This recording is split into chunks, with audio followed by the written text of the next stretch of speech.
தேவனுடைய வார்த்தைக்கு நேராய் நாம் திரும்புவோம். ரோமருக்கு எழுதின நிருபம் 8வது அதிகாரம் 24வது வசனம் 25வது வசனத்தை வாசிக்கலாம். அந்த நம்பிக்கையினாலே நாம் ரட்சிக்கப்பட்டிருக்கிறோம். காணப்படுகிறதை நம்புகிறதற்கு நம்பிக்கை அல்ல. ஒருவன் தான் காண்கிறதை நம்ப வேண்டுவது என்ன? நாம் காணாததை நம்பினோம் ஆகில் அது வருகிறதற்கு பொறுமையோட காத்திருப்போம். ரோமர் புஸ்தகத்திலிருந்து வேத பாட வகுப்பிலே வசனம் வசனமாக நாம் போதித்து கொண்டு வருகிறோம். புதிய உடன்படிக்கையின் சத்தியத்தை பரிசுத்த பவுல் அவர்கள் இந்த ரோமர் புஸ்தகத்திலே தான் முழுமையாக போதித்திருக்கிறார். புதிய உடன்படிக்கையின் சத்தியம் மிகவும் முக்கியம். காரணம், நாம் இந்த காலகட்டத்திலே புதிய உடன்படிக்கையின் காலகட்டத்திலே வாழ்ந்து கொண்டிருக்கிறோம். இது தெரியும் போது தான் நமக்கு இந்த புதிய உடன்படிக்கையில் எப்படி வாழ வேண்டும், எப்படி ஜெபிக்க வேண்டும், எப்படி பேச வேண்டும், எதெல்லாம் நமக்கு கொடுக்கப்பட்டிருக்கிறது, எது நமக்கு கிடையாது என்கிற பல காரியங்கள் நமக்கு புரிய ஆரம்பிக்கும். ஒரு காரியத்தை போதிக்கும் போது அதை முழுமையாக போதிக்கக்கூடிய ஆற்றலை உடையவராய் பரிசுத்த பவுல் அப்போஸ்தலன் அவர்கள் இருக்கிறார். கிறிஸ்துவுக்கு உட்பட்டவர்களுக்கு ஆக்கினை தீர்ப்பு இல்லை என்று இந்த அதிகாரத்தை ஆரம்பிக்கும் போதே அவர் சொல்லுகிறார்.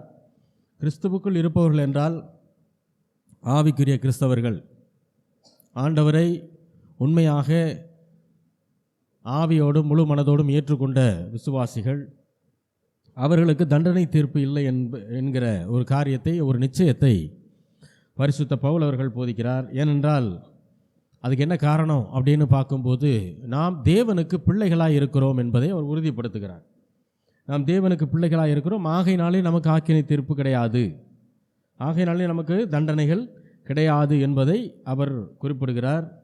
ஆனாலும் கிறிஸ்துவுக்காக சில பாடுகளை அந்த நேரத்தில் ரோமாபுரியில் இருந்த கிறிஸ்தவர்கள், விசுவாசிகள் பட்டு கொண்டிருக்கிறார்கள். எனவே அதை பற்றி போதிக்க வேண்டிய ஒரு காரியத்தில் பரிசுத்த பவுல் அவர்கள் அவர்களை ஆறுதல் படுத்தும் விதமாக போதிக்க வேண்டும் என்று விரும்புகிறார்.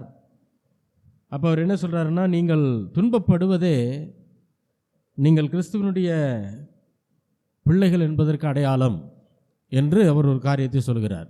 நாம் துன்பப்படுவதே எந்த விதமான துன்பம், எந்த விதமான பாடுகள் என்று வரும்போது, வியாதி நிமித்தம் வரக்கூடிய பாடுகளையோ அல்லது தரித்திரத்தினாலே வரக்கூடிய பாடுகளையோ, பாவ கட்டுகளினாலும் சாபத்தினுடைய விளைவுகளினாலும் வரக்கூடிய பிரச்சனைகளையோ அவர் சொல்லவில்லை. அதனால் நாம் படுகிற பாடுகளை அவர் சொல்லவில்லை. அதை எல்லாவற்றையும் நாம் எதிர்க்க வேண்டும் என்று சொல்லுகிறார். ஆனால் கிறிஸ்துவுக்காகவும் அவருடைய சுவிசேஷத்திற்காகவும், கிறிஸ்துவை ஏற்றுக்கொண்டதினாலேயே சில பாடுகள் குடும்பத்திலே, சமுதாயத்திலே வரலாம். அதை நாம் என்ன செய்ய வேண்டும்? அதை பொறுமையோடு நாம் சகிக்க வேண்டும் என்று நமக்கு அவர் கற்றுத்தருகிறார். அப்போ எந்த விதமான பாடுகளை நாம் எதிர்க்க வேண்டும், எந்த விதமான பாடுகளை நாம் பொறுமையோடு சகிக்க வேண்டும் என்பதிலே நமக்கு ஒரு தெளிவு இருக்க வேண்டியது அவசியம். காரணம், பரிசுத்த பவுல் அதை தான் அப்போவுமே முதல் நூற்றாண்டிலேயே அதை போதித்திருக்கிறார். அப்போது கிறிஸ்துவை பகைத்த இந்த உலகம் கண்டிப்பாக நம்மளையும் பகைக்கும் என்பதில் எந்த மாற்று கருத்தும் இல்லை. ஏனென்றால் ஆண்டவரே சொல்கிறார், நான் உலகத்தார் அல்லாதது போல நீங்களும் உலகத்தார் அல்ல என்பதை ஆண்டவரே சொல்கிறார். அப்போ நாம் கிறிஸ்துவின் நிமித்தமாகவும் அவருடைய சுவிசேஷத்திற்காகவும் பாடுகளை படும்போது, அப்படி பாடுபடுறதை நாம் கிறிஸ்துவனுடைய பிள்ளைகள் என்பதற்கான முதல் அடையாளம் என்பதை பரிசுத்த பவுல் அவர்கள் இங்கே நிச்சயமாய் அதை சொல்லுகிறார். அப்போ நாம் தேவனுடைய பிள்ளைகளா இல்லையா என்பதை நமக்கு சந்தேகம் வரும்போது நாம் என்ன யோசித்து பார்க்கணுன்னா, நாம் கிறிஸ்தவர்கள் என்பதனாலேயே நம்முடைய உறவினர்கள், அதில் குறிப்பாக நாம் ஆவிக்குரிய கிறிஸ்தவர்களாக இருப்பதனாலேயே உறவினர்களோ நண்பர்களோ நம்மை எதிர்க்கிறார்கள், நம்மை வெறுக்கிறார்கள் என்றால் அது கிறிஸ்துவுக்காகவும் அவருடைய சுவிசேஷத்துக்காகவும் நாம் படுகிற பாடுகள். ஆகையினாலே அது ஒன்றே போதும் நாம் தேவனுடைய பிள்ளைகள் என்பதற்கு அடையாளமாய் அத்தாட்சியாய் இருக்கிறது. அல்லேலூயா. அப்போது இக்காலத்து பாடுகள் வருங்கால மகிமைக்கு ஒப்பிடத்தக்கவைகள் அல்ல என்று ஒரு காரியத்தை சொல்லுகிறார். அதாவது என்ன சொல்கிறார் அப்படின்னா, இப்போது நாம் கிறிஸ்துவுக்காகவும் சுவிசேஷத்திற்காகவும் படக்கூடிய பாடுகள், அந்த பாடுகளை ஒரு பக்கமோ, ஒரு தராசில் ஒரு பக்கமோ, இன்னொரு வரப்போகிற மகிமை, தேவன் நமக்கு கொடுக்க போகிற மகிமையை ஒரு தராசிலே வச்சா அது ரெண்டையுமே நம்ம ஒப்பிடவே முடியாது, அது கம்பேர் பண்ணவே முடியாது அப்படின்னு சொல்லிட்டு என்ன சொல்கிறாரு, வரப்போகிற மகிமையை கம்பேர் பண்ணும்போது இப்போ நாம் படக்கூடிய கிறிஸ்துவுக்காக படக்கூடிய பாடுகள் ஒன்றுமே இல்லைங்கிறார். அதனுடைய எடை மிக மிக குறைவு, அதனுடைய நாட்கள் மிக மிக குறைவு என்று சொல்கிறார். 24வது வசனம் வாசிப்போம். அந்த நம்பிக்கையினாலே நாம் ரட்சிக்கப்பட்டிருக்கிறோம். போதும். அந்த நம்பிக்கையினாலே நாம் ரட்சிக்கப்பட்டிருக்கிறோம். இந்த நம்பிக்கை இல்லாததுனால தான் கிறிஸ்துவ நிமித்தம் பாடுகளை நாம் படும்போது ஏன் ஆண்டவர் இதை எனக்கு அனுமதிக்கிறார், ஏன் இது எனக்கு நடக்கிறது என்கிற ஒரு எண்ணங்களும் தவறான பேச்சுக்களும் வருகிறது. உலக மக்களுக்கு ஒரு நம்பிக்கையும் இல்லை. ஆனால் ஆவிக்குரிய மக்களுக்கு மகிமையின் நம்பிக்கை, மறுமையின் நம்பிக்கை நமக்கு இருக்கிறது. சரீர மீட்பு, ஆளுகை, புதிய வானம், புதிய பூமி, இதை எல்லாவற்றையும் நாம் எதிர்நோக்கி வாழ்ந்து கொண்டிருக்கிறோம். அதை குறித்ததான ஒரு புரிதல் நமக்கு இருக்கிறது. ஆனால் உலகத்தாருக்கு அது இல்லை. அப்போது இங்கே நம்பிக்கை என்பதனுடைய சரியான அர்த்தம் என்ன? நம்பிக்கையினாலே நாம் ரட்சிக்கப்பட்டிருக்கிறோம் அப்படின்னா, நம்பிக்கை இருக்குது. ஆனால் இந்த நம்பிக்கை விசுவாசமாக மாறும்போது அவர் கிருபையினாலே நம்முடைய விசுவாசத்தை கொண்டு ரட்சிக்கப்பட்டிருக்கிறோம். அதுதான் அவனுடைய அர்த்தம். இந்த நம்பிக்கை என்று சொல்லப்படுவதனுடைய அர்த்தம் என்னென்னா, வெறும் நம்பிக்கை மட்டும் இருந்தால் பத்தாது. கர்த்தர் நல்லவர்னு எல்லாரும் தான் நம்புகிறான். இயேசு ரொம்ப நல்லவருங்க அப்படின்னு ஆண்டவரை ஏற்றுக்கொள்ளாத ஆட்கள் கூட தான் நம்புகிறாங்க, அதை சொல்கிறாங்க. அது வெறும் நம்பிக்கை. அப்போ நம்பிக்கையில் மட்டும் நின்றுட்டால் போதாது. அவர் என்ன சொல்ல வர்றாரு? அந்த நம்பிக்கையினாலே, இந்த நம்பிக்கை விசுவாசமாக மாறும்போது தான் நாம் என்ன செய்வோம்? ஆண்டவரை இரட்சகராக, ஆண்டவராக நாம் ஏற்றுக்கொள்வோம். அவர் என்னை ஆண்டு கொள்பவர் என்கிற ஒரு அங்கீகாரத்தை ஆண்டவருக்கு நம்ம கொடுப்போம். அதுதான் ரட்சிக்கப்படுறது. அப்போ இந்த ரட்சிப்புக்குள்ளாக நாம் வரும்போது அது எப்படி நடக்குதுன்னா, அவருடைய கிருபையினாலே நம்முடைய விசுவாசத்தை கொண்டு நாம் ரட்சிக்கப்படுகிறோம். இது எல்லாத்துக்குமே வசனம் இருக்குது. இப்போ இந்த ரட்சிப்புன்னு சொல்லும்போது சில இடங்களிலே ரட்சிக்கப்பட்டிருக்கிறோம் அப்படின்னு வருது, சில இடத்துல ரட்சிக்கப்பட்டு கொண்டே இருக்கிறோம் அப்படின்னு வருது, சில இடத்துல ரட்சிக்கப்படுவோம் அப்படின்னு வருது. அப்படின்னா என்ன அர்த்தம்? அது ஒரு சிறு குழப்பமாக இருக்கிற மாதிரி தெரியலாம். முதல்ல ரட்சிப்பு என்றால் விடுதலை என்ற அர்த்தம். ரட்சிக்கப்படுதல் என்றால் விடுதலையாக்கப்படுதல் என்ற அர்த்தம். ஏற்கனவே முதல் ரட்சிப்பிலே 3 நிலைகள். முதல் நிலை என்ன? ரட்சிக்கப்பட்டு விட்டோம் என்பதுதான் முதல் நிலை. ஏற்கனவே இது நடந்து முடிஞ்சிருச்சு அப்படிங்கிறத குறிக்கிறதுக்கான ஒரு வார்த்தை தான் என்னது? அந்த ரட்சிக்கப்பட்டு விட்டோம், ரட்சிக்கப்பட்டிருக்கிறோம் அப்படின்னு சொல்கிறது. வாசிக்கலாம். 2 கொரிந்தியர் 5வது அதிகாரம் 17வது வசனம். இப்படி இருக்க ஒருவன் கிறிஸ்துவுக்குள் இருந்தால் புது சிருஷ்டியாய் இருப்பான். பழையவைகள் ஒளிந்து போயின, எல்லாம் புதிதாயின. இப்படி இருக்க ஒருவன் கிறிஸ்துவுக்குள்ளாக இருந்தால் அவன் எப்படிப்பட்டவனாக இருக்கிறான்? புதிதாக படைக்கப்பட்ட ஒரு மனிதனாக இருக்கிறான். பழையவைகள் ஒளிந்து போயின, எல்லாம் புதிதாயின. இந்த வசனத்தின் அடிப்படையில் புது சிருஷ்டி அப்படின்னா என்ன அப்படின்னா, நம்முடைய ஆவி புதுப்பிக்கப்பட்டிருக்கிறது. நம்முடைய ஆவியிலே நாம் புது சிருஷ்டியாய் ஆக்கப்பட்டிருக்கோம். ஏன்னா மனிதன் ஆவி, ஆத்துமா, சரீரம் என்கிற இந்த 3 ஆனவன். அப்போ முதல் ரட்சிப்பு எங்கே நடக்குது? நாம் ஏற்கனவே ரட்சிக்கப்பட்டிருக்கிறோம் அப்படின்னு சொல்லும்போது அந்த ரட்சிப்பு எங்கே நடக்குதுன்னா நம்முடைய ஆவியிலே அந்த ரட்சிப்பு நடக்கிறது. அப்போ ஏற்கனவே நாம் ரட்சிக்கப்பட்டிருக்கிறோம் அப்படின்னு சொல்லும்போது ஆவியிலே நாம் ரட்சிக்கப்பட்டிருக்கிறோம் என்பதை நம்ம மனசில் வச்சுக்கிறணும். பாவத்திலிருந்து, சாபத்திலிருந்து, குற்ற உணர்விலிருந்து, இதிலிருந்தெல்லாம் நாம் விடுதலை ஆக்கப்பட்டிருக்கிறோம் ஆண்டவருடைய கிருபையினாலே. ரோமர் 6வது அதிகாரம் 6வது வசனம். நாம் இனி பாவத்துக்கு ஊழியம் செய்யாதபடிக்கு பாவ சரீரம் ஒளிந்து போகும் பொருட்டாக நம்முடைய பழைய மனுஷன் அவரோட கூட சிலுவையில் அறையப்பட்டது என்று அறிந்திருக்கிறோம். இந்த வசனத்தில் என்ன சொல்றாரு? பாவ சரீரம் ஒளிந்து போகும் பொருட்டாக நம்முடைய பழைய மனுஷன் இயேசு கிறிஸ்துவோடு சிலுவையில் அறையப்பட்டதென்று அறிந்திருக்கிறோம். அப்படின்னா என்ன சொல்றாரு? பழைய பாவியான மனிதன் மரித்து விட்டான். அதான் அவர் சொல்றார், பழைய பாவியான மனிதன் மரித்து விட்டான். 11வது வசனம், அதிலே 11வது வசனம் வாசிப்போம். அப்படியே நீங்களும் உங்களை பாவத்திற்கு மரித்தவர்களாகவும் நம்முடைய கர்த்தராகிய இயேசு கிறிஸ்துவுக்குள் தேவனுக்கென்று பிழைத்திருக்கிறவர்களாகவும் எண்ணிக்கொள்ளுங்கள். அப்போ ஆண்டவரை ஏற்றுக்கொண்ட ஒவ்வொருவரும் எப்படி எண்ணிக்கொள்ளணுமா? நாம் பாவத்திற்கு மரிச்சிட்டோம், பாவத்திற்கு நாம் மரித்து விட்டோம், நம்முடைய கர்த்தராகிய இயேசு கிறிஸ்துவுக்குள் பிதாவுக்கென்று பிழைத்திருக்கிறோம் அப்படின்னு தான் நாம் என்ன செய்யணுமா, நம்மை குறித்து எண்ணிக்கொள்ளணும். இப்போ என்ன சொல்கிறாரு, நமக்குள்ளாக இருந்த பழைய பாவி மனிதன், அதாவது பழைய ஆவி, பிசாசோடு இணைக்கப்பட்டிருந்த பழைய ஆவியிலேயே இப்போ விடுதலையாக்கப்பட்டு தேவ ஆவியோடு இணைக்கப்பட்டதுனால புது சிருஷ்டியாக மாறிடுச்சு. அப்போ ஆவியிலே நடந்த ரட்சிப்பு இது. ஏற்கனவே ரட்சிக்கப்பட்டிருக்கிறோம் என்று சொல்லும்போது இந்த ரட்சிப்பு ஆவியிலே நடந்திருக்கிறது. அதனால தான் சொல்கிறாரு, பாவத்திற்கு நாம் மரித்து விட்டோம், இப்போ ரட்சிக்கப்பட்டிருக்கிறோம். அதாவது எதில்? ஆவியில் நாம் விடுதலைப்பட்டிருக்கிறோம். முந்தி பாவத்துக்கு அடிமையாக இருந்தோம்.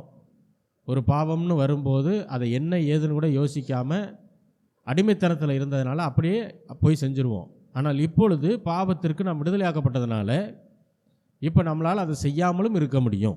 அதான் அவர் சொல்கிறார், ஆவியிலே நாம் விடுதலையாக்கப்பட்டிருக்கிறோம். அப்போ இதுதான் ஒரு விசுவாசியினுடைய நம்பிக்கையாக இருக்க வேண்டும். ஆக்கினை தீர்ப்பு, தண்டனை தீர்ப்பு என்கிற ஒரு அக்கௌண்ட் எல்லாருக்குமே இருக்குது. அது எல்லாருக்குமே உண்டு. சிலுவையிலே ஆண்டவராகிய இயேசு கிறிஸ்து மரித்த போது நம்மேல், பிதாவுக்கு நம்மேல் இருந்த கோபாக்கினை, கோபத்தின் அக்கினி, அந்த கோபாக்கினை எல்லாம் ஆண்டவராகிய இயேசு கிறிஸ்துவின் மேல் ஊற்றப்பட்டது. நம்ம மேலே பிதாவுக்கு ஒரு கோபம் இருந்தது. அந்த கோபம் எதனால்? நாம் பாவம் செஞ்சதுனால வந்துடல, நாம் பாவியாகவே பிறந்ததுனால வந்துச்சு. ஆதாம் ஒருத்தர் தான் பாவம் செஞ்சு பாவியாக மாறினார். அவருடைய சந்ததியாய் நாம் எல்லோரும் இருக்கிறதுனால பிறக்கும் போதே பாவியாக தான் பிறக்கிறோம். பிறந்துட்டு அப்புறம் பாவம் செஞ்சோம். அதனால தான் பாவி என்பதற்கும் பாவம் என்பதற்கும் வித்தியாசம் உண்டு. நிறைய ஊழியர்களுக்கு அது தெரியாது. பாவி என்றால் பிறக்கும் போதே அவன் பாவி. பாவம் செஞ்சதுனால ஒரு மனுஷன் பாவி ஆயிரலை. அது ஆதாம் ஏவாள் மட்டும்தான் அப்படி ஆனாங்க. மற்ற எல்லாருமே அவர்களுடைய சந்ததியாக இருக்கிறதுனால நாம் பிறக்கும் போதே நாம் பாவிகளாகத்தான் பிறந்தோம். அப்போ நாம் எந்த பாவமும் செய்யலை. ஆனால் நம்மளுடைய அடையாளம் என்னென்னா பாவி தான். அப்போ பாவமே செய்யாமல் பாவி என்கிற அடையாளத்தை, அந்த அடையாளத்தோடு தான் உலகத்துக்குள்ளே நம்ம வர்றோம். எப்போ ஆண்டவராகிய இயேசு கிறிஸ்துவை நாம் ஏற்றுக்கொள்கிறோமோ அன்றைக்கு அந்த பாவத்திலிருந்து விடுதலையாக்கப்பட்டு பாவி என்கிற அந்த அடையாளத்திலிருந்து விடுதலையாக்கப்பட்டு நீதிமான் என்கிற அடையாளத்துக்குள்ளே, தேவனுடைய பிள்ளை என்கிற அடையாளத்துக்குள்ளே நாம் வர்றோம். பாவமே செய்யாமல் பாவியாக முடியும்னா நீதியே செய்யாமல் நீதிமானாகவும் ஆக முடியும். அதை தான் ஆண்டவர் செஞ்சார். அப்போது நாம் பாவியாக இருக்கும்போது நம்மேல் இருந்த கோபாக்கினை அது எல்லாம் ஆண்டவராகிய இயேசு கிறிஸ்துவின் மேல் கல்வாரி சிலுவையிலே ஊற்றப்பட்டது. இப்போது நம்ம ஆக்கினை தீர்ப்பு என்கிற அக்கௌண்ட்டு, நம்ம மேலே இருந்த ஆக்கினை தீர்ப்பு என்கிற அக்கௌண்ட்டு இப்போ ஒன்றுமே இல்லாமல் காலி ஆயிடுச்சு. அது எம்டி ஆயிடுது. அப்போ இனி நாம் தேவனுடைய பிள்ளைகள், ஆகையினாலே நமக்கு ஆக்கினை தீர்ப்பு கிடையாது என்பதை தான் அவர் சொல்கிறார். யாக்கோபு 1:21 வாசிக்கலாம். ஆகையால் நீங்கள் எல்லாவித அழுக்கையும் கொடிய துர்க்குணத்தையும் ஒழித்துவிட்டு உங்கள் உள்ளத்திலே நாட்டப்பட்டதாயும் உங்கள் ஆத்துமாக்களை ரட்சிக்க வல்லமையுள்ளதாய் இருக்கிற வசனத்தை சாந்தமாய் ஏற்றுக்கொள்ளுங்கள். ஆவியிலே நாம் ரட்சிக்கப்பட்டிருக்கிறோம், அதை நம்ம பார்த்தாச்சு. இங்கே என்ன சொல்கிறாரு? ஆகையால் நீங்கள் எல்லாவித அழுக்கையும் கொடிய துர்க்குணத்தையும் ஒழித்துவிட்டு உங்கள் உள்ளத்திலே நாட்டப்பட்டதாயும் உங்கள் ஆத்துமாக்களை ரட்சிக்க வல்லமை உள்ளதுமாயிருக்கிற வசனத்தை சாந்தமாக ஏற்றுக்கொள்ளுங்கள். ஆத்துமாக்களை ரட்சிக்க வல்லமை உள்ள ஒரு காரியம் என்ன அப்படின்னா தேவனுடைய வசனம். தேவனுடைய வசனம்தான் நம்முடைய ஆத்துமாவை ரட்சிக்க வல்லது. ஏன்னா நம்ம ஏற்கனவே ஆவியில் ரட்சிக்கப்பட்டிருக்கிறோம். ஆத்துமா ரட்சிக்கப்பட்டுருச்சானா இல்லை. ஏன்னா ரட்சிப்பின் 3 நிலையில் 2வது நிலை இதுதான். ரட்சிக்கப்பட்டு கொண்டே இருக்கிறோம் அப்படின்னா நம்முடைய ஆத்துமாவிலே நாம் ஒவ்வொரு நாளும் ரட்சிக்கப்பட்டு கொண்டே இருக்கிறோம். நம்ம பொதுவாக வெளியில் சொல்லும்போது கலவுக்கியலாக பேசும்போது ஆத்தும ரட்சிப்புன்னு சொல்லுவோம். ஆனால் உண்மையிலே மனிதன் ஆவியில் தான் ஆண்டவரை ஏற்றுக்கொண்ட உடனே ஆவியில் தான் ரட்சிக்கப்படுறான். ஆத்தும ரட்சிப்பு அப்போ நடக்கிறது இல்லை. ஆத்தும ரட்சிப்பு எப்போ நடக்குது? தொடர்ந்து சபைக்கு வசனங்களை கேட்டு வசனத்தை வாசிக்கும்போது அந்த வசனத்தை நாம் ஏற்றுக்கொள்ளும்போது நம்முடைய ஆத்துமா, ஏன்னா ஆத்துமானா அவங்க எல்லாருக்கும் தெரியும், இருதயமும் சில இடத்துல இருதயத்தை குறிக்கும், சில இடத்துல மனதை மைண்டை குறிக்கும். இதுதான் ஆத்துமா. இப்போ ஆத்துமாவை ரட்சிக்க வல்லமை உள்ளது எது? தேவனுடைய வசனம். அப்போ அந்த வசனத்துக்கு அதிக முக்கியத்துவம் கொடுக்கும்போது நம்முடைய ஆத்துமா ரட்சிக்கப்பட்டுக்கிட்டே இருக்கும், விடுதலையாக்கப்பட்டு கொண்டே இருக்கும். ஆவி ரட்சிக்கப்பட்டுருச்சு, ஆனால் ஆத்துமா தேவனுடைய வசனத்தின் மூலமாக, தேவனுடைய பெரிதான வெளிப்பாடுகளின் மூலமாகத்தான் ஒவ்வொரு நாளும் அந்த ஆத்துமா ரட்சிக்கப்பட வேண்டும். எதன் மூலம்? வேறு ஆப்ஷனே கிடையாது. தேவனுடைய வசனத்தின் மூலம் மட்டும்தான் ஆத்துமா ரட்சிக்கப்படும். நிறைய பேர் ஆண்டவரை ஏற்றுக்கொண்டு ஞானஸ்நானம் எடுத்துட்டு சபைக்கு ஒழுங்காக போக மாட்டாங்க. ஆவியில் ரட்சிக்கப்பட்டிருப்பாங்க, ஆனால் ஆத்தும ரட்சிப்பு அவங்களுக்குள்ளே இல்லாமல் இருக்கும். ஏன்னா வசனமே உள்ளே போகாமல் இருந்தால் எப்படி ஆத்துமா ரட்சிக்கப்படும்? அப்போ தேவ வசனத்தை அதிகமாக கேட்பதன் மூலம்தான், அதை வாசிப்பதன் மூலமாகத்தான் நம்முடைய மனதும் நம்முடைய இருதயமும் சுத்தமாகும். இருதயத்தில் ஏற்கனவே இருக்கக்கூடிய அழுக்குகள், எல்லா விதமான அழுக்குகள், துர்குணங்கள். அப்போ கேரக்டர் மாறணும்னா என்ன? கேரக்டர் எங்கே இருக்குன்னு சொல்கிறாரு? இருதயத்தில் மறைந்து இருக்கிறது தான் கேரக்டர். ஏன்னா பெண்களுக்கு குறிப்பாக அந்த எது அலங்காரம்னு சொல்லும்போது இருதயத்தில் மறைந்திருக்கிற குணமே உங்களுக்கு அலங்காரமாக இருக்க கிடவுதுன்னு சொல்லி எழுதுவார். அப்போ கேரக்டர் எங்கே இருக்குமா? இருதயத்தில். அப்போ துர்குணமும் எங்கே தான் இருக்கும்? நற்குணமும் இருதயத்தில் தான் இருக்கும், துர்குணமும் இருதயத்தில் தான் இருக்கும். அப்போ துர்குணம் போகணும் அப்படின்னா இருதயம் தேவனுடைய வசனத்தினால் நிரம்பணும். தேவனுடைய வசனத்தினால் நிரம்பும்போது அதில் இருக்கக்கூடிய எல்லா விதமான அழுக்குகளும் கொடிய துர்குணங்களும் மாற ஆரம்பிக்கும் வசனத்தின் மூலம். அப்போ ஆவியில் ஆல்ரெடி ஒரு மனிதன், ரட்சிக்கப்பட்ட மனிதன் புது சிருஷ்டியாக இருக்கிறான். ஆனால் ஆத்துமாவில் புது சிருஷ்டியாக இன்னும் முழுசாக ஆகலை.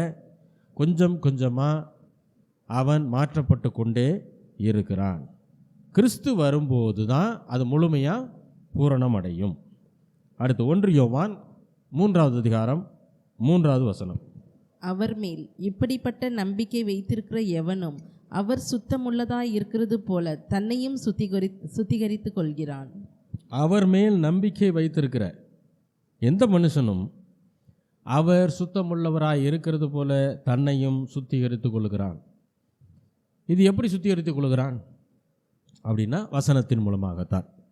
வசனத்தின் மூலமாக மட்டும்தான் மனிதன் சுத்திகரித்து கொள்ள முடியும். இப்போ 2 ரட்சிப்பை பார்த்தாச்சு. ரட்சிப்பின் 2 நிலைகளை பார்த்துருக்கோம். 3வது நிலை வரப்போகிற ரட்சிப்பு. அது எதில் ஏற்பட போகுது அப்படின்னா ரோமர் 8வது அதிகாரம் 23வது வசனம். அதுவும் அல்லாமல் ஆவியின் முதற் பலன்களை பெற்ற நாமும் கூட நம்முடைய சரீர மீட்பாகிய புத்திர சுவிகாரம் வருகிறதுக்கு காத்திருந்து நமக்குள்ளே தவிக்கிறோம். ஆவியின் மீட்பு, ஆவியிலே விடுதலை என்பது ஏற்கனவே நடந்து முடிந்து விட்டது ரட்சிக்கப்பட்ட ஒவ்வொருவருக்கும். ஆத்தும மீட்பு என்பது நாம் எந்த அளவுக்கு தேவனுடைய வசனத்திற்கு இடம் கொடுக்கிறோமோ அந்த அளவுக்கு நமக்குள்ளாக நடந்து கொண்டே இருக்கிறது. 3வது சரீர மீட்பு, அதுதான் வரப்போகிற ரட்சிப்பு. சரீர மீட்புனா அது இனிமே நடக்க போகுது. சாவுக்கு ஏதுவாக இருக்கக்கூடிய நம்முடைய சரீரம் சாவாமை உள்ள சரீரமாக மாறப்போகும். அதுதான் சரீரத்திற்குண்டான விடுதலை. இந்த சரீர மீட்பு அப்படின்னு சொல்லும்போது அதனுடைய முதல் காரியம், முதற் பலன் என்ன அப்படின்னா தெய்வீக சுகம். முதற் பலன் என்ன? தெய்வீக சுகம். தெய்வீக சுகம் அப்படின்னாலே அவர் ஏற்கனவே வியாதியாக இருக்காருன்னு அர்த்தம். வியாதியாக இருக்கிற ஒரு மனிதன் தெய்வீக சுகத்தை பெற்று நார்மலாகிறது. 2வது,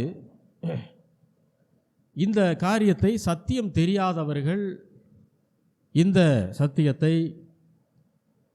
உரிமை கொண்டாட மாட்டாங்க. வியாதி ஏதோ ஆண்டவர்கிட்டருந்து வந்துச்சு நம்ம சகித்து கொள்ளணும்னு நினைப்பாங்க. கிடையாது. வியாதிக்கும் ஆண்டவருக்கு சம்பந்தம் கிடையாது.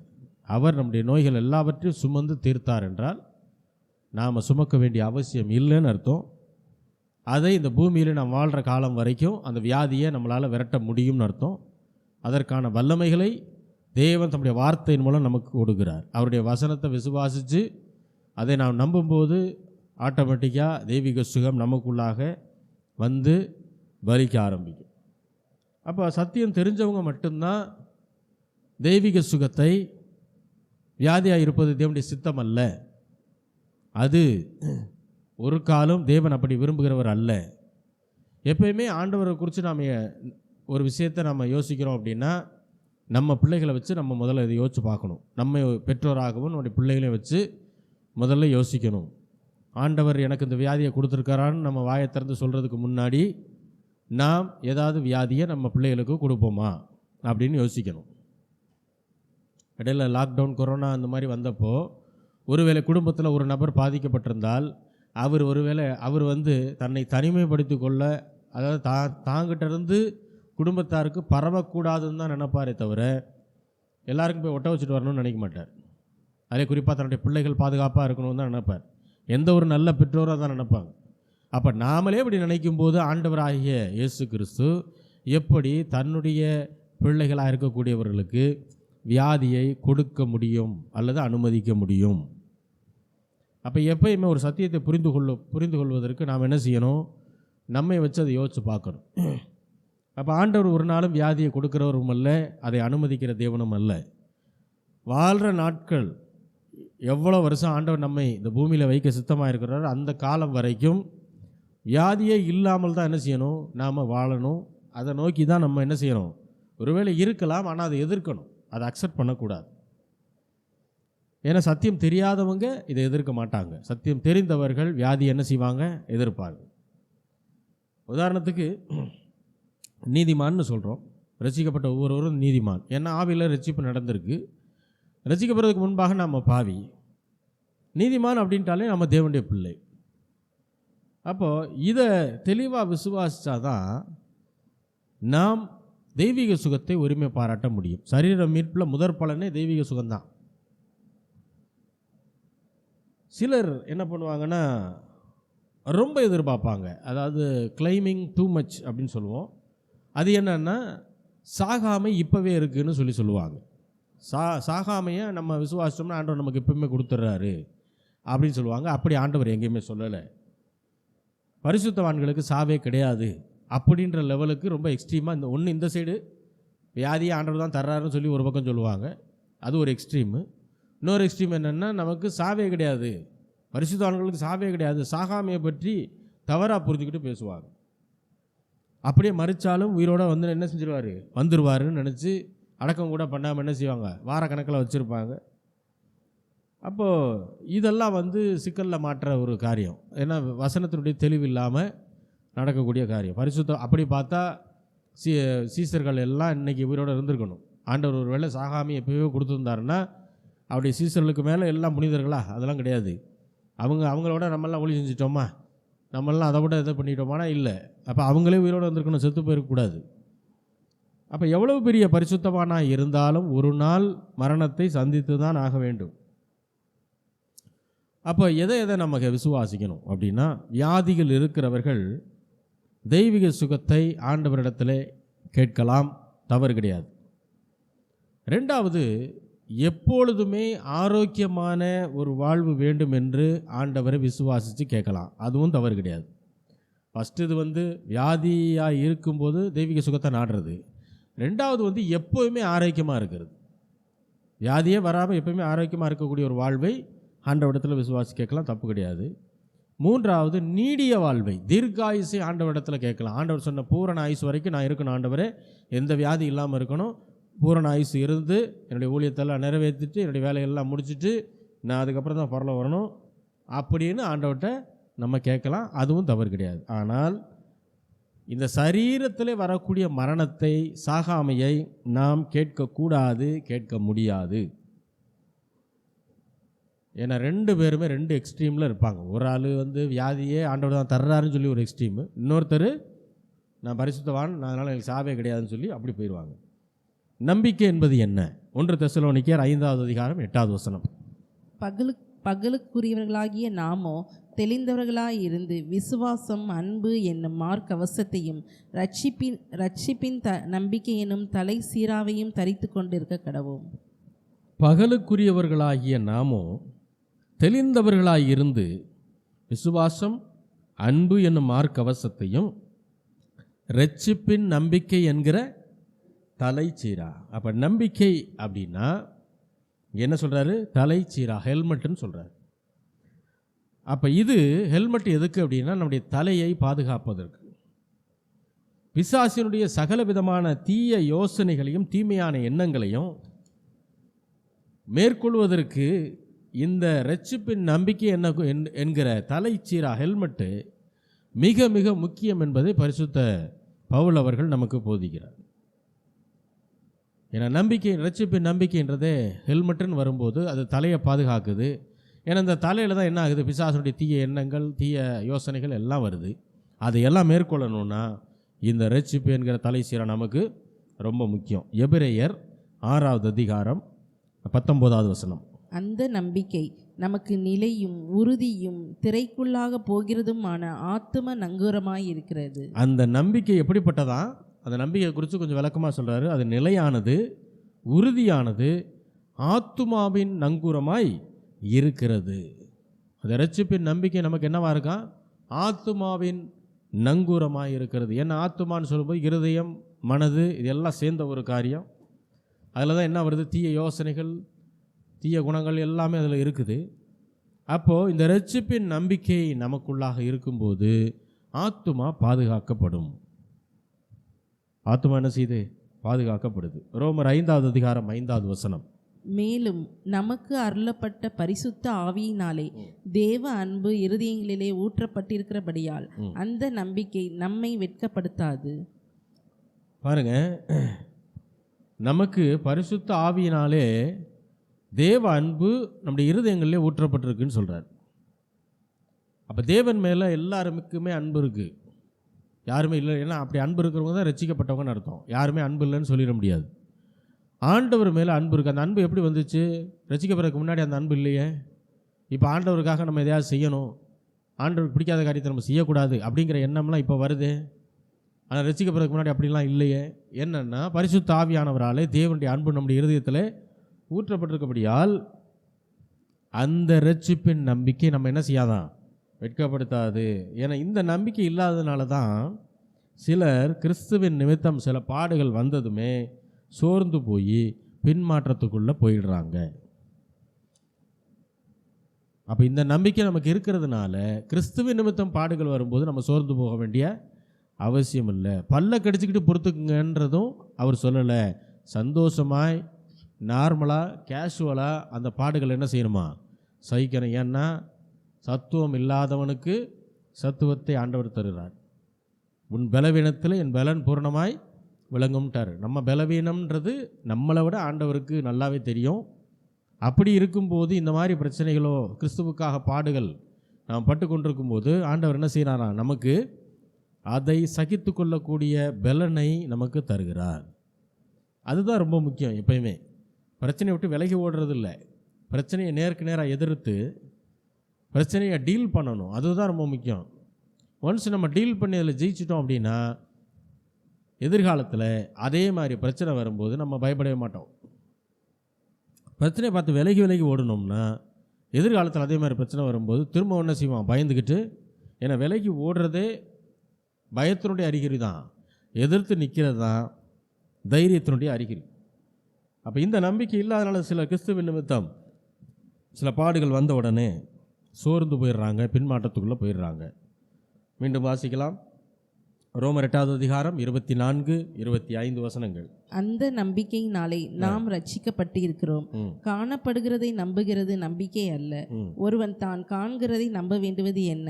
நாம் காணாததை நம்பினோம் ஆகில் அது வருகிறதுக்கு பொறுமையோட காத்திருப்போம். அந்த நம்பிக்கையினாலே, ரட்சிப்பின் நம்பிக்கையினாலே நாம் என்ன செய்யப்பட்டிருக்கிறோம்? ரட்சிக்கப்பட்டிருக்கிறோம். காணப்படுகிறதை நம்புகிறது நம்பிக்கை அல்ல.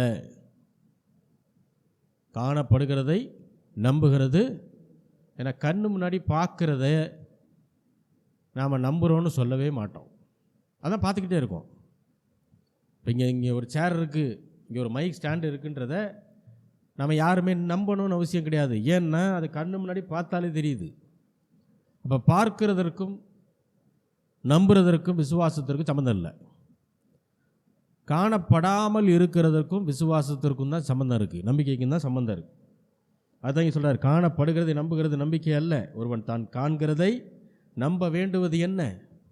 நாம் காணாததை நம்பினோமாகில் அது வருகிறதற்கு. அப்போ காணாததுன்னு அவர் எதை சொல்கிறாரு? வரப்போகிற சரீர மீட்பை அவர் சொல்கிறாரு, ஆண்டவருடைய வருகையை சொல்கிறாரு. அதெல்லாம் நம்ம இன்னும் பார்க்கல.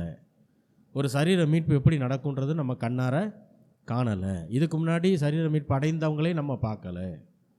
அப்போ நாம் காணாத அந்த சரீர மீட்பை நம்பினோமாகில் அது வர்றதுக்கு நம்ம என்ன செய்வோம்? பொறுமையோடு. ஏன்னா அந்த சரீரத்தில் சாகாமை கிடையாது, மறுரூபமாக்கப்பட்ட சரீரத்தில் வியாதி கிடையாது, சாகாமை இல்லை, வலி வேதனைகள் கிடையாது, எந்த பிரச்சனையும் கிடையாது. அது ரொம்ப சந்தோஷமான ஒரு சரீரம். அப்போ அதை நாம் நினைக்கும் போது இன்றைக்கி இருக்கக்கூடிய பாடுகள் நமக்கு பெருசாக தெரிய போகிறதில்ல. அப்போ இன்றைக்கு இருக்கக்கூடிய பிரச்சனைகளே அல்ல, கிறிஸ்துவுக்காகவும் அவருடைய சுவிசேஷத்திற்காகவும் படுகிற பாடுகளின் நிமித்தம் நாம் சோர்ந்து போக வேண்டிய அவசியம் இல்லை. ஏன்னா எப்போ சோர்ந்து போகாமல் இருப்போம்னா, இந்த சத்தியங்கள்லாம் எப்போ புரியுதோ அப்போ தான் சோர்ந்து போகாமல் இருப்போம். இந்த சத்தியம் தெரியாதவங்களை நீங்கள் பாருங்கள், ஒரு சின்ன காய்ச்சல் வந்தோடனே சோர்ந்து போய் உட்காந்துருவாங்க, சர்ச்சுக்கு வர மாட்டாங்க. ஒரு சின்ன உடம்பு வலி வந்தோடனே என்ன செய்ய மாட்டாங்க? ஆண்டவரை தேடுற காரியங்கள் எல்லாம் குறைஞ்சிரும். ஒரே சோர்வு சோர்வு சோர்வு, எந்நேரம் பார்த்தாலும் சோர்வில் தான் இருப்பாங்க. அதனால் ஒரு பிரயோஜனம் இல்லை. ஏன்னா சத்தியம் தெரியல. இன்றைக்கு நாம் படக்கூடிய பாடுகள், கிறிஸ்துவுக்காகவும் சுவிசேஷத்துக்கும் படக்கூடிய பாடுகள்லாம் வரப்போகிற மகிமையை கம்பேர் பண்ணால் ஒன்றுமே இல்லைன்ற சத்தியம் தெரிஞ்சாதான் இதை நாம் என்ன செய்வோம்? இது ஒரு பெரிய விஷயமாகவே நினைக்க மாட்டோம். இதை எதிர்த்து நாம் வேலை செய்வோம். அப்போது அதைரியப்பட வேண்டிய அவசியம் நமக்கு இல்லை. ஏன்னா சத்தியத்தை அறியும் போது சத்தியம் நம்ம என்ன செய்யும்? விடுதலையாக்கும். நம்பிக்கையோட விசுவாசத்தோடு நாம் காத்திருக்கும் போது வரப்போகிற மகிமை மிக மிக பெரியதாக இருக்கும். அல்லேலூயா. மீண்டும் அடுத்த வாரம் தொடர்வோம். நம்ம எல்லாரும் ஜெபிக்கலாம். எங்களை நேசிக்கிற நல்ல தகப்பனே, ஆண்டவராகிய இயேசு கிறிஸ்துவின் நாமத்தில் உம்மிடம் வருகிறோம். பிதாவே, தேவரீர் பாராட்டின கிருபைகளுக்காக, நிச்சய நன்மைகளுக்காக நன்றி. ஆவியானவர் சபைக்கு சொல்லுகிறதை கேட்கிற காதுள்ளவன் கேட்க கடவென்ற வசனத்தின்படி ஆண்டவரே 3 விதமான இரட்சிப்பு நிலைகளை பற்றி நீர் எங்களுக்கு போதித்திருக்கிறீர். ஆண்டவரே, ஆவியின் மீட்பு, ஆத்துமாவின் மீட்பு, சரீர மீட்பு என்கிற 3 காரியத்தையும் தெளிவாக ஆவியானவர் தாமே எங்களுக்கு விளக்கி கொடுத்திருக்கிறீர்.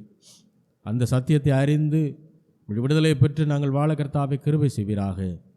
இதை ஆன்லைனில் பார்த்து கொண்டிருக்கிற ஒவ்வொரு தேவனுடைய பிள்ளைகளையும் ஆசீர்வதிங்க. வியாதியாக இருக்கவர்கள் சுகத்தை பெறுவார்களாக. தரித்திரத்தில் வாழுகிறவர்கள் அப்படி ஐஸ்வர்யத்தினால் நிரப்பப்படுவார்களாக. பாவ சாப கட்டுகளிலிருந்து விடுதலையை பெறுவார்களாக. ஆண்டவர் நீரே உண்மையான ஆண்டவர் என்கிற அந்த வெளிப்பாட்டை பற்றி ரட்சிக்கப்படுவார்களாக. அப்படி கிருபை அவர்களோடு கூட வளர்த்தட்டும், ஆசீர்வதியும், பலப்படுத்தும். இயேசுவின் நாமத்தில் வேண்டிக் கொள்கிறோம் எங்கள் ஜீவனுள்ள நல்ல பிதாவே. ஆமென்.